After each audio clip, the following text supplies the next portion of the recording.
राधिया जैसे ही दादी जी के सामने खीर की कटोरी रखती है, दादी जी गुस्से से उसे घूरने लगती हैं। अचानक दादी जी खीर की कटोरी उठाकर फर्श पर फेंक देती हैं। तभी वहां मौजूद एक चूहा उस खीर को खा लेता है। कुछ ही पलों बाद चूहा वहीं गिर जाता है।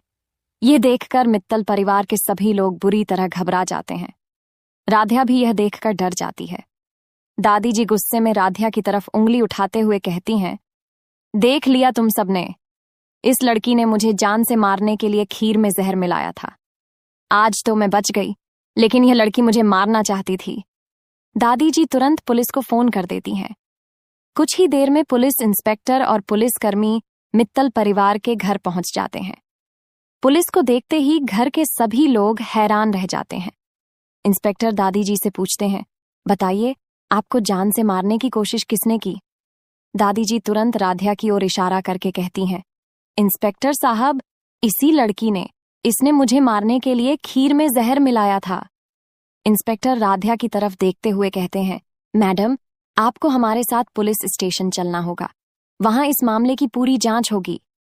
तभी प्रथम आगे आकर इंस्पेक्टर से कहता है, इंस्पेक्टर साहब, मेरी पत्नी राधिया की तबीयत पिछले कुछ दिनों से ठीक नहीं है। वह मानसिक रूप से भी काफी परेशान रही है।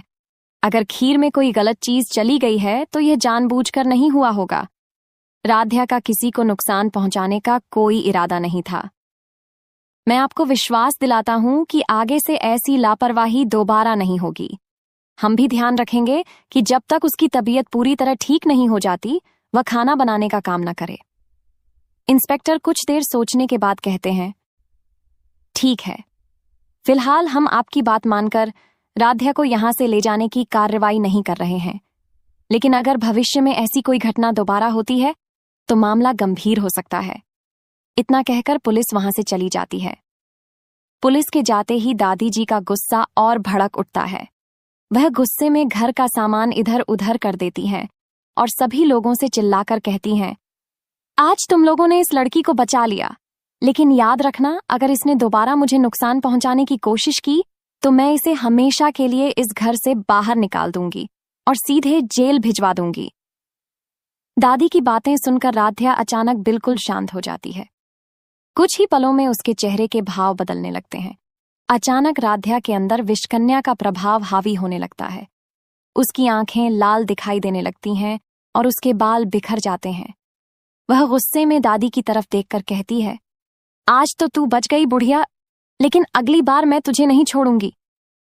राधिया की आवाज सुनते ही घर के सभी लोग सन्न रह जाते हैं।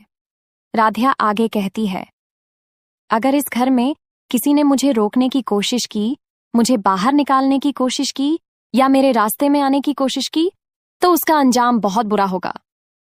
फिर वह रहस्यमय अंदाज में कहती है, क्योंकि मेरा नाम है विषकन्या और अब इस घर में मेरा ही हुक्म चलेगा।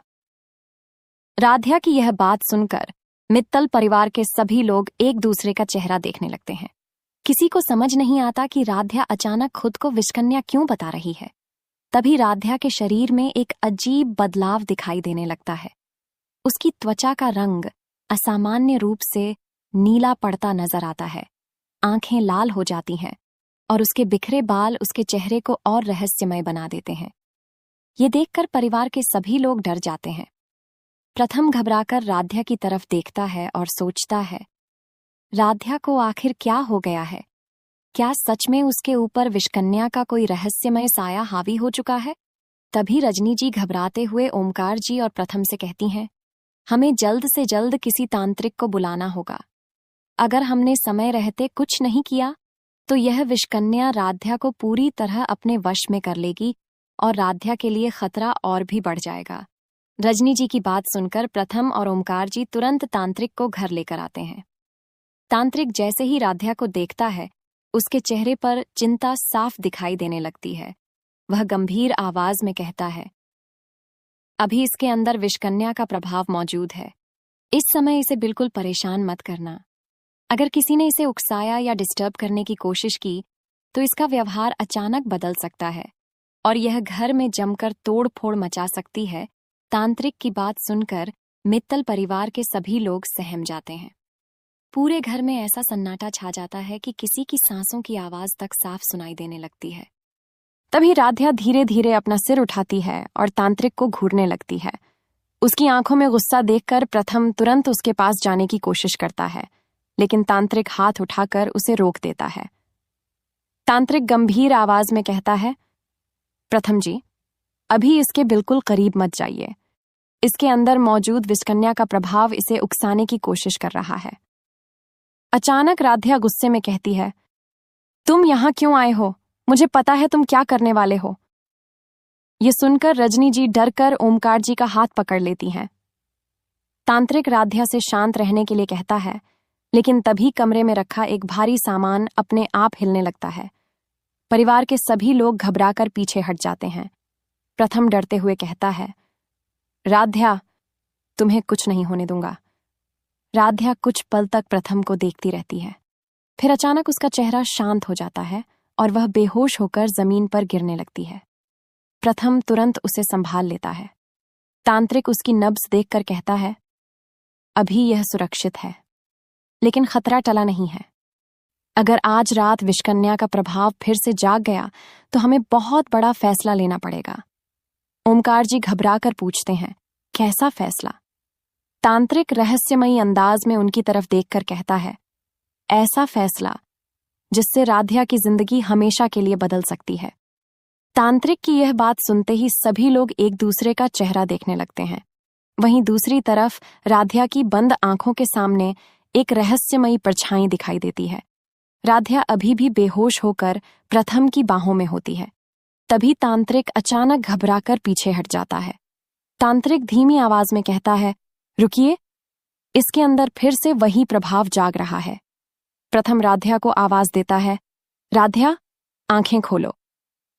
अचानक राध्या की उंगलियां हिलती हैं और वह धीरे धीरे आंखें खोलती है। वह सामने खड़े तांत्रिक को देखकर गुस्से में कहती है, मैंने तुम्हें यहां आने के लिए नहीं कहा था। तांत्रिक तुरंत समझ जाता है कि राध्या के व्यवहार में फिर बदलाव आ गया है। वह परिवार से कहता है, कोई भी इसे पकड़ने या रोकने की कोशिश मत करना। तभी राध्या तेजी से उठकर कमरे के दरवाजे की तरफ बढ़ती है। प्रथम उसके पीछे जाने लगता है, लेकिन तांत्रिक उसे रोक देता है। वह कहता है, इसे अभी मत रोकिए, हमें देखना होगा कि यह खुद कहाँ जा रही है। राध्या दरवाजे के पास जाकर अचानक रुक जाती है और पीछे मुड़कर पूरे परिवार को घूरती है। फिर वह रहस्यमयी आवाज में कहती है, जिस राज को तुम लोग छिपा रहे हो, अब वह राज ज्यादा देर तक छिपा नहीं रहेगा। इतना कहकर राध्या वहां से चली जाती है। तांत्रिक चिंतित होकर कहता है, अब असली खतरा शुरू हुआ है, क्योंकि इसे उस राज के बारे में पता चल चुका है। तो दोस्तों, ऐसे ही प्रोमो वीडियो देखने के लिए चैनल को सब्सक्राइब करें और वीडियो को लाइक करें और बेल आइकन दबाना बिल्कुल न भूलें।